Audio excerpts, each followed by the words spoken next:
Hello friends, I am Nisha Sharma, Associate Professor, Department of English.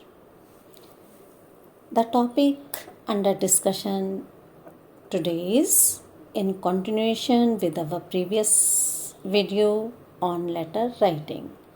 Today we'll discuss the body of the letter or the message. The message or the body of the letter refers to the subject matter of the letter. हमारे पत्र की विषय वस्तु जो है उसे हम body of the letter या मैसेज के रूप में जानते हैं. If you bear in mind the following hints, it will make your letter quite good and complete. Now, begin the first sentence of the narration a little to the right and about half an inch below the salutation.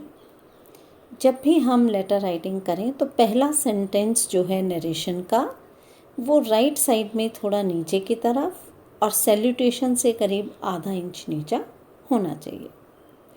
Think out what you want to say before you begin to write and make the message complete. Avoid postscripts, adding to the letter after it has been signed and closed. पत्र लिखने से पहले हमें सोच लेना चाहिए कि हम क्या मैसेज देना चाह रहे हैं, क्योंकि वरना हमें लेटर के एंड में साइन करने के बाद पोस्टस्क्रिप्ट या ऐड करना पड़ेगा. Divide the body of the letter into paragraph. जो भी बात कहनी है उसको पैराग्राफ्स में हम डिवाइड कर लें. Use simple and direct language. घुमा फिरा के बात नहीं करनी चाहिए. Write legibly. Legibly means so that it can be read easily. साफ हाथ में लिखें ताकि सही पढ़ा जा सके. And punctuate properly. इन चीज़ों को अगर हम ध्यान रखें तो हम अच्छा लेटर लिख सकते हैं. According to the great poet Robert Southey, letters often tell more of the character of the man they are to be read by than of him who writes them. And so it is very important to bear in mind the age, the taste and style of living, the status and temperament of the person to whom your letters are addressed, as it will help you to model your letters suitably. Robert Southey का कहना है कि पत्र हमें प्राय उन लोगों के चरित्र के बारे में जानकारी देते हैं जिन्हें कि हम पत्र लिख रहे हैं, उसके बजाय जो कि पत्र लिख रहा है. राइटर के बजाय रिसीवर की हमें ज़्यादा जानकारी पत्र से मिलती है और इसलिए ये ज़रूरी हो जाता है कि हम पत्र लिखते समय रिसीवर की उम्र, उसकी रुचि, उसका स्टाइल, उसका स्टेटस, उसका मूड, इन सब चीज़ों को ध्यान रखें. जिसको हम एड्रेस कर रहे हैं, संबोधित कर रहे हैं पत्र में, उसके इन गुणों का ध्यान रखें. For instance, if you write to an old lady with what one may call now old fashion views, do not write pages describing a theatrical performance though she may be a very close relative of yours. Nor should you write to her your own views on the evolution of women, but write as brightly and originally as possible of things that you know will interest her. Show her some respect. उदाहरण के लिए किसी वृद्ध स्त्री को अगर हम पत्र लिख रहे हैं तो उसे हम कोई थिएटर के बारे में, कोई मूवी के बारे में डिस्कस नहीं करेंगे. हम ऐसी चीज़ उनके साथ में डिस्कस करेंगे जो उनके इंटरेस्ट की हो और जिसमें उनके प्रति सम्मान झलकता हो. और यही कारण है the manner of writing varies with the different classes of letters. पत्र के विभिन्न प्रकार जो हमने देखे हैं उसी के हिसाब से हमारे पत्र लिखने का तरीका या बॉडी जो लेटर है उसकी वेराई करती है. कैसे? For example, private letters. Letters relating to personal affairs are best drafted in simple, familiar words. जो पत्र हमारे व्यक्तिगत मामलात को दर्शाते हैं, जो हम व्यक्तिगत पत्र लिखते हैं किसी को, वो साधारण भाषा में, परिचित शब्दों में होना चाहिए। They should have the ease and flow of conversational expressions, इस तरह की उसका फ्लो हो जैसे कि हम बातचीत कर रहे हैं। The use of slang, contraction and archaic expression should be avoided. ऐसे शब्द जो बहुत ओल्ड हैं, जो आउट ऑफ यूज़ हैं, उनका यूज़ हमें नहीं करना चाहिए। द फॉर्मेलिटी और brevity of a business letter and the excessive politeness and restraint of an official letter are best avoided in private letter. जिस प्रकार की संक्षिप्तता, औपचारिकता हम या विनम्रता ऑफिशियल लेटर में दर्शाते हैं, वो प्राइवेट लेटर्स में अवॉइड करनी चाहिए। The style itself should be adopted to the temperament and position of the addressee.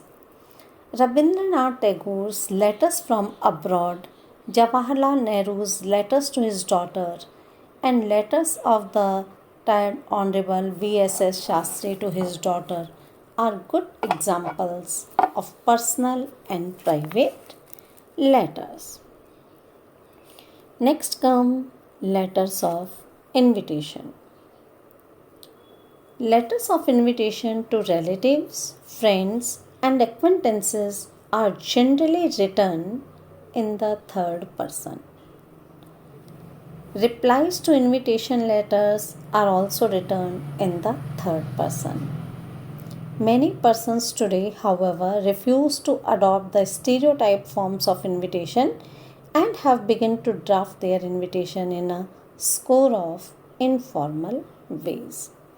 लोगों ने समय के अनुसार अपने लेखन के तरीक़ों में परिवर्तन किया है और वो थोड़ा अनौपचारिक रूप से आजकल अपने आमंत्रण पत्र छपवाने लगे हैं या लिखने लगे हैं। Second is business letter. Business letter should be formal, brief and to the point. औपचारिक होना चाहिए, संक्षिप्त होना चाहिए और साथ ही टू द पॉइंट, जो बात हम कहना चाह रहे हैं वो एज इट इज़ कह देनी चाहिए, कम शब्दों में। Besides they should be clearly written. A business letter should be very courteous, शिष्टता झलकनी चाहिए उसमें। Introduce the main topic even at the beginning, और घुमा फिरा के बात करने के बजाय हमें अपना जो मेन टॉपिक है उसे शुरुआत में ही डिस्कस कर देना चाहिए। Do not add any unnecessary details, अनावश्यक बातें नहीं करनी चाहिए। If there is any reference number, quote it in your letter. Now comes official letter. Official letters are marked by politeness and restraint.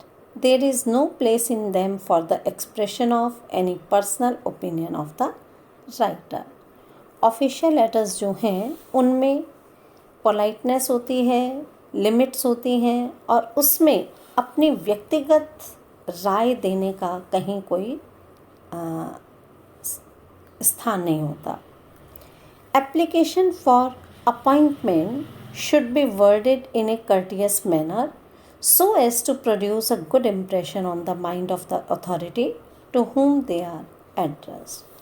और जब हम किसी जॉब के लिए एप्लीकेशंस लिखते हैं, अपॉइंटमेंट के लिए लिखते हैं, तो इतने शिष्ट तरीके से लिखी जानी चाहिए कि वो रिसीवर के माइंड में आपका एक अच्छा इम्प्रेशन प्रोड्यूस करें।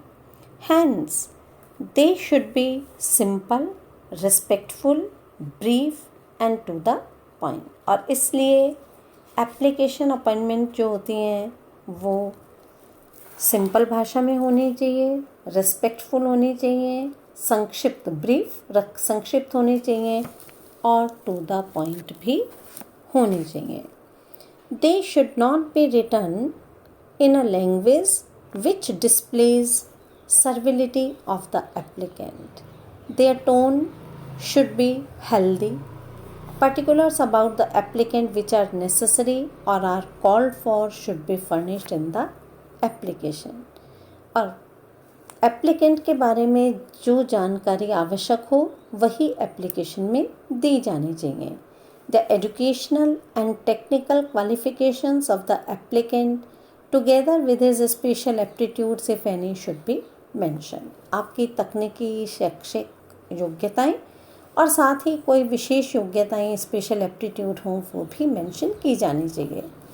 In short, it must contain all the necessary information which an employer would like to have about the personality of the applicant. आपका एम्प्लॉयर जो आप में जिन क्वालिटीज़ को तलाश करना चाहता है उन सब की आवश्यक जानकारी पत्र में होनी चाहिए। Testimonials, if asked for, should accompany the application, and in case the originals are not submitted, their copies may be enclosed, each marked as true copy with the applicant signature below it. और यदि कोई प्रमाण पत्र वगैरह मांगे जाते हैं तो वो भी अगर हम ओरिजिनल नहीं भी लगाते हैं तो उनकी कॉपीज़ जिसे हम सेल्फ अटेस्ट करें, अपने साइन करके दें, वो हमें पत्र के साथ, एप्लीकेशन के साथ लगानी चाहिए। Do not give personal details regarding poverty, nor should you make appeal to the benevolence of the employer. और एप्लीकेशन में आपको अपनी गरीबी की चर्चा नहीं करनी है और ना ही मालिक की उदारता की चर्चा करनी है। They only betray the weakness and servility of the applicant and are irrelevant. ये तो केवल आपकी कमज़ोरियों को ही दर्शाएगा और इसलिए ये महत्वहीन है। Letters written to editors of newspapers for publication must have something of interest to the general reader or must espouse a public cause and not advocate.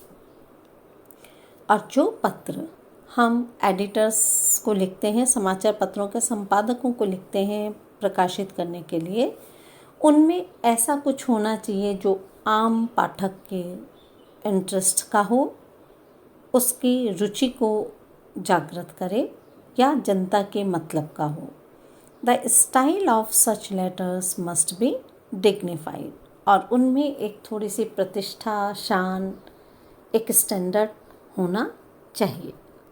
तो this was about the body of the letter writing and the other things will be discussed in our next video. So bye till then. Thank you.